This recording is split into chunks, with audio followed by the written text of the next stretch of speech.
Hello বাচ্চারা, আজ আমরা শুনবো কাক আর পায়রার কাহিনী। শুরু করা যাক তাহলে। এক সময় প্রচণ্ড ঝড় বৃষ্টি শুরু হলো এবং পশু পাখিরাও সেই ঝড় বৃষ্টিতে খুবই অতিষ্ঠ হয়ে গেল। এদিকে সন্ধে হয়ে আসছিল আর আকাশ কালো মেঘে ছেয়ে গেছিল। একটি পায়রা উড়তে উড়তে খুবই ক্লান্ত হয়ে পড়ে। এই রকম অবস্থায় সে বলতে থাকে, চারিদিক অন্ধকার হয়ে যাচ্ছে, রাত্রি নেমে আসছে। আমি যে কি করি, মনে হচ্ছে খুব বৃষ্টি আর সঙ্গে বিদ্যুৎও চমকাবে। আমি তো আমার অন্ধকারে বাসাটাও খুঁজে পাচ্ছি না। আমার তো খুব ঠান্ডাও লাগছে, যেই কারণে আমি উঠতেও পারছি না ঠিক করে। আমাকে কোনো একটা গাছে গিয়ে আজকের জন্য আশ্রয় নিতেই হবে। ওই তো একটা নিম গাছ দেখতে পাচ্ছি, ওখানে অনেকগুলো কাকও বসে রয়েছে। আমার মনে হচ্ছে আজকে রাতটা আমি ওখানে থেকে যেতেই পারবো। আরে এই খাবারটা কিন্তু আমি খাবো। এখন বৃষ্টি কতদিন চলবে কে বলতে পারে। কিন্তু এই খাবারটা তো আমি এনেছিলাম, তাই এই খাবারটা আমি খাবো। এই খাবারে হাত দিয়ে তো দেখ, তারপরে আমি কি করি। আরে বাবা, এরা তো নিজেদের মধ্যেই ঝগড়া করছে। যাই হোক, পাশে যে ডালটা রয়েছে ওই ফাঁকা ডালটায় গিয়ে আমি চুপচাপ বসে পড়ি।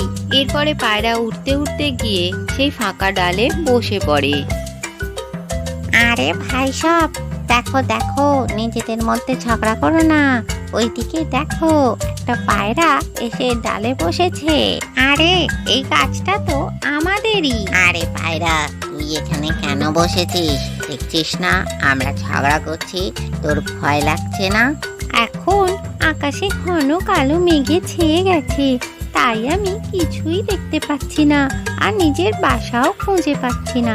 আজকে রাত্রিটার জন্য আমাকে একটু থাকতে দাও দয়া করে, কাল সকালেই আমি এখান থেকে চলে যাব।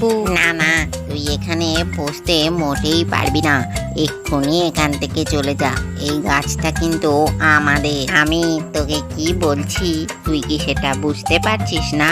কাক ভাই, আমি তোমাদের বোনের মতো, আমাকে আজকে রাতটা এখানে থাকতে দাও। আর সব গাছই তো ঈশ্বরের সৃষ্টি, তাই সব গাছেই সবার অধিকার রয়েছে। আরে তোর মতো বোন আমাদের একেবারেই চাই না। আর তুই খুব ঈশ্বরের কথা বলছিস। যদি এতই তোকে ঈশ্বর ভালোবাসেন, তাহলে তুই এখান থেকে চলে কেন যাচ্ছিস না? তুই যদি এখান থেকে চলে না যাস, তাহলে আমরা তোকে একেবারেই মেরে ফেলবো। তোমরা আমায় মেরো না, আমি এখান থেকে চলে যাচ্ছি। এরপরে পায়রা মন খারাপ করে সেখান থেকে চলে যায়। এরপরে পায়রা উড়ে গিয়ে আম গাছের একটি কুটুরিতে গিয়ে বসে। আমি এই আম গাছের কুটুরিতে থাকলে সুরক্ষিতই থাকবো। ওই গাছটায় বসলে এতক্ষণে কাকেরা আমাকে মেরেই ফেলতো।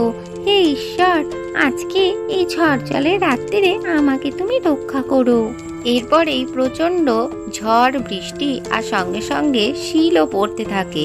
অন্য কাকগুলো ভয়ে এদিক ওদিক উড়তে থাকে। এই শিলের আঘাতে অনেক কাক নিচে পড়ে যায়, কেউ কেউ আহত হয়, আবার অনেক কাক মারাও যায়। এদিকে পায়রা আম গাছের কুটুরিতে খুবই সুরক্ষিত থাকে, তার কিছুই হয় না। পরের দিন সকালে বৃষ্টি থেমে যায়, তখনই পায়রা বাইরে বেরিয়ে আসে এবং আকাশে সে উড়তে থাকে। তার জীবন বাঁচানোর জন্য ঈশ্বরকে সে ধন্যবাদ জানায়। আরে এটা তো সেই গাছটা যেটা কালকে রাত্রিরে আমি বসেছিলাম। এখানে তো কাকগুলো দেখছি কেউ কেউ আহত, আবার কেউ কেউ মারাও গেছে। ওদের আমাকে সাহায্য করতে হবে। আরে কাক ভাই, তোমরা সবাই ভালো আছো তো? নাও, কিছু খাবার খেয়ে জল খেয়ে নাও, তোমার একটু ভালো লাগবে।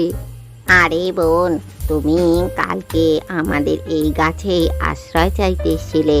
আমরা তোমাকে কোনোই আশ্রয় দিইনি, তাও তুমি আজকে আমাদের সাহায্য করতে এসেছো। তুমি এই শিলাবৃষ্টিতে কোথায় ছিলে?